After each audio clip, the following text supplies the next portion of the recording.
Well everyone, you might be trying to figure out how you can make your PlayStation 5 even faster than it already is. Now doing this is actually very basic, it really doesn't take too much time at all. The first things you have to remember is that if there's nothing wrong with your PS5, it's very hard to make it faster than it already is. So the first thing I'd recommend doing is just going through and updating your PlayStation 5. Going through and just updating it as often as you can, it can help fix it in a lot of ways. It can break certain things too sometimes. Not break it, but it can glitch up some things. But being on a more recent version of software can end up fixing the situation.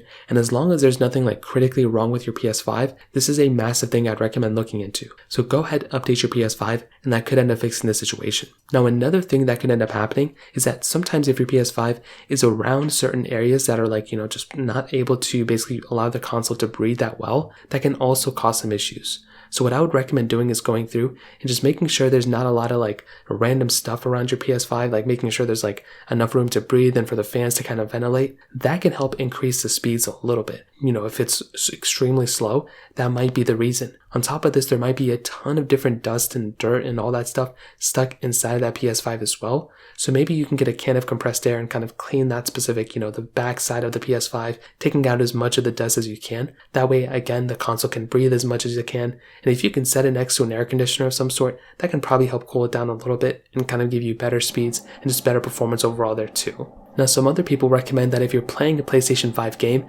another thing to do is pretty much play it, inside of the internal storage of your PS5 rather than from external storage. That can be another thing you can try doing as well. Personally, I probably would, I don't think I would see that big of a difference, but it's still worth noting that if you want to see the best speeds, playing from internal storage, even if you're playing from an external SSD, can probably give you better speeds if you play from internal storage rather than external storage. Now finally, if your internet connection is very, very buggy and it's not a stable connection, that can also cause some issues. So you may just want to make sure your console is, good in that standpoint. And those are pretty much the main ways to do it for the most part. So that pretty much covers it up. If you have any other thoughts or questions, let me know in the comment section below. Hit the like button, that would mean so much, but definitely hit that subscribe button. More importantly than everything else, I love every single one of you guys. Hopefully I'll catch you guys in the next video. Peace out till then.